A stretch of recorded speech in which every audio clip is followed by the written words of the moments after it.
Bom dia, meu nome é Matheus e eu vou falar sobre produtos naturais derivados de carboidrato, carboidratos da superfície celular, adoçantes sintéticos e a classificação e nomenclatura de aminoácidos. Bom, os carboidratos são importantes biomoléculas, conhecidas também como hidratos de carbono, glicídios ou açúcares. São formadas fundamentalmente por átomos de carbono, hidrogênio e oxigênio. Também são uma das biomoléculas mais abundantes da natureza.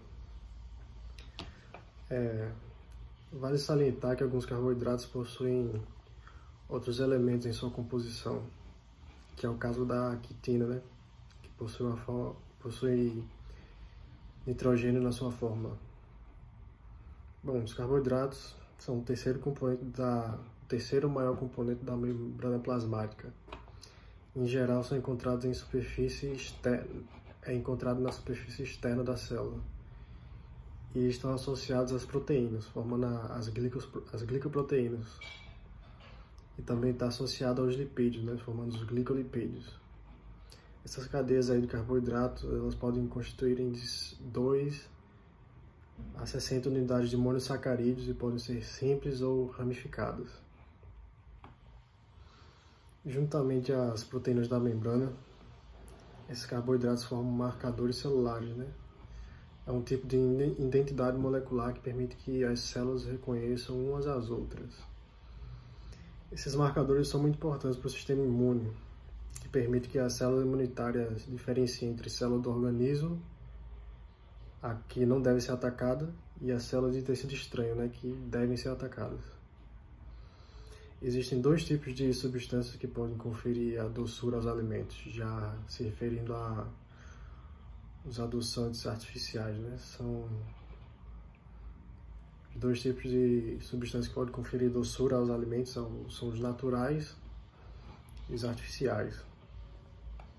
E também, como o termo adoçante significa apenas aquele elemento que tem a capacidade de adoçar, ambos naturais e artificiais, são considerados adoçantes, inclusive os açúcares e os edulcorantes. A diferença entre eles é que os edulcorantes têm pouca ou nenhuma caloria, que é bom caso você esteja fazendo alguma dieta ou querendo ficar em déficit calórico, mas não tão bom em referência à saúde, Já falando de alguns adoçantes artificiais, a gente tem o aspartame, Ele é artificial e contém muito pouca caloria, E ele adoça até 200 vezes mais do que o açúcar comum. Então, caso você tenha uma dieta que você necessita de açúcar, mas não quer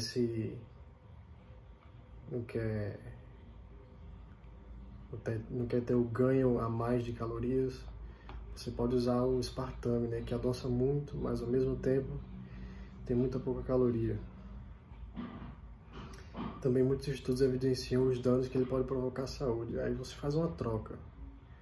Você não consome caloria, mas em consequência você assume um risco de estar consumindo adoçantes que podem ser danosos à sua saúde,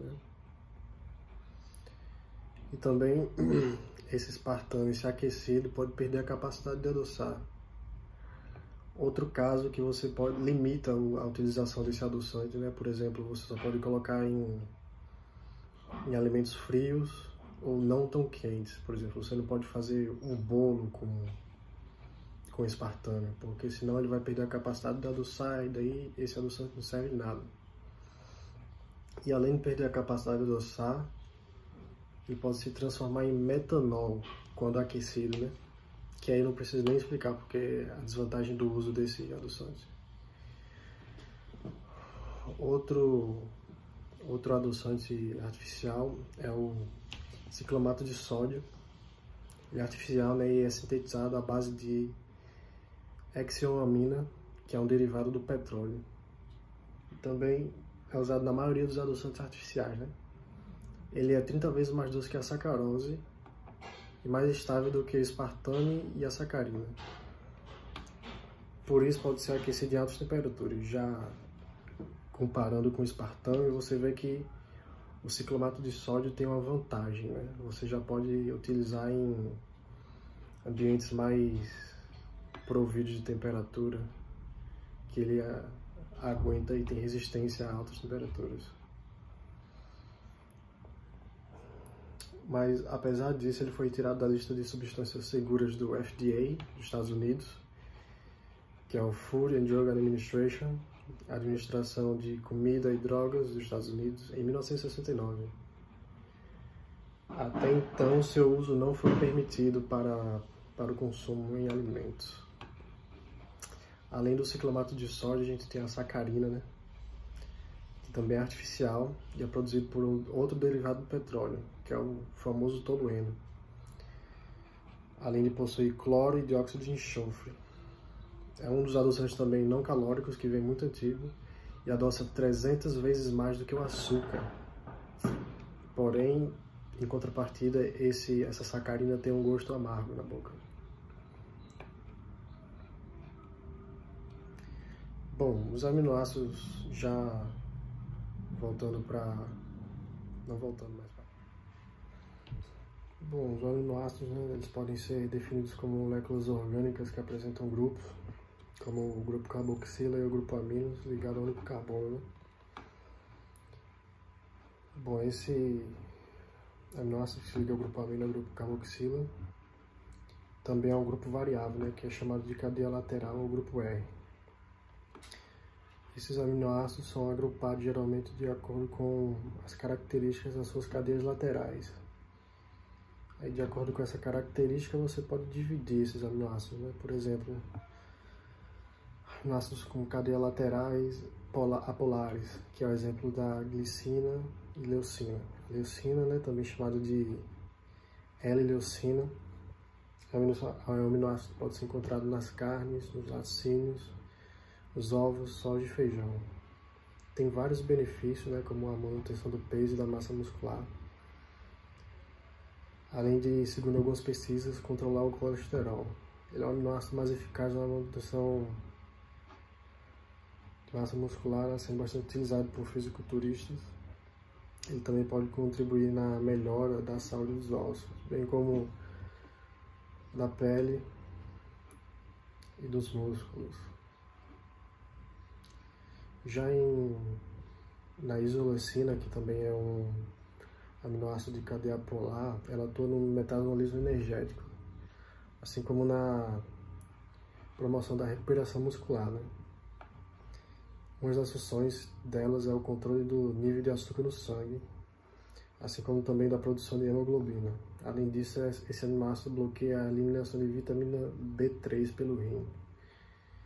E um dos principais benefícios desse aminoácido é a produção de energia, né, e queima de gordura, além da formação de glicose e de corpos cetônicos. Outro grupo de aminoácidos são os aminoácidos cadeias laterais polares, né, que é o exemplo da tirosina. A tirosina é um aminoácido que atua no melhoramento de humor, também aumenta a concentração. Ela pode ser encontrada em alguns alimentos ricos de proteína, como frango, peixe, amendoins, abacate, leite. Ela também é abundante na insulina, bem como outras enzimas muito importantes, né? Além disso, ela pode atuar na prevenção de depressão, visto que ela produz neurotransmissores como a dopamina, né, que é um regulador de humor. Outros aminoácidos com cadeias laterais polares é a glutamina, a serina e a treonina. Um outro grupo são os aminoácidos ácidos, né, que eles possuem cadeias laterais com carga negativa, devido à presença dos grupos carboxila. Um ácido que vale a pena ser mencionado é o ácido aspartico. O aminoácido que vale a pena ser mencionado é o ácido aspartico, que é o aminoácido que foi descoberto em 1827 na aspargarina, né? Uma substância existente dos aspargos. ela influencia na produção dos hormônios, né, sendo muito benéfico para essa utilização, e também aumentando a capacidade do corpo de condensar as proteínas. Esse ácido também pode ser utilizado em tratamento de pacientes que sofrem com níveis patologicamente baixos de testosterona, né, uma das típicas causas de potência sexual. Outro aminoácido que é ácido é o ácido glutâmico, também conhecido como glutamato. O ácido glutâmico ele serve para o fornecimento de energia para o cérebro, né? Elimina o excesso de amônio na circulação também, além de melhorar a função cardíaca, né? Fazendo a sintetização de proteínas, assim como a desintoxicação do corpo, sendo parte integrante de proteínas de origem vegetal e animal, né? O ácido glutâmico ele pode ser encontrado em quase todos os alimentos naturais, mas maior concentração dele é nos peixes. Outro grupo de aminoácidos que você pode encontrar é os aminoácidos básicos, que possuem um grupo amino nas cadeias laterais. Um exemplo de aminoácido básico é a arginina, né? E as principais funções da arginina estão no transporte de nitrogênio em animais, além de estar aliado na defesa imunológica e na cicatrização de feridas.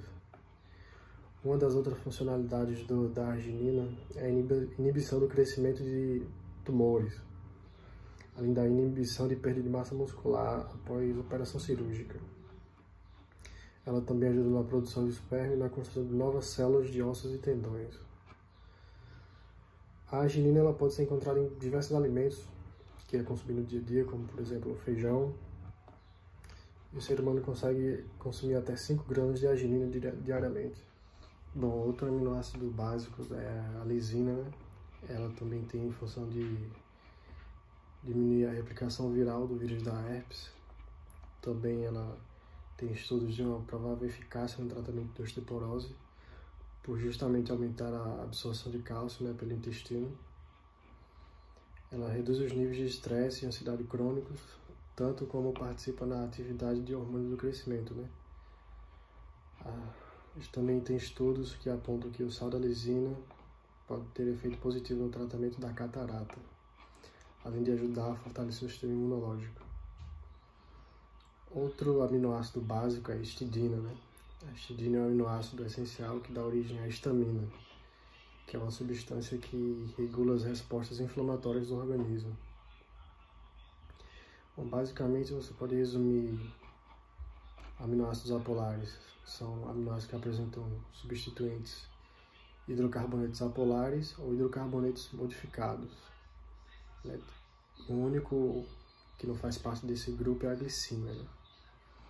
Você pode também resumir aminoácidos polares em aminoácidos que apresentam substituintes que tendem a formar uma ligação de hidrogênio. Já aminoácidos ácidos, eles são aminoácidos que apresentam substituintes com o grupo carboxílico, né?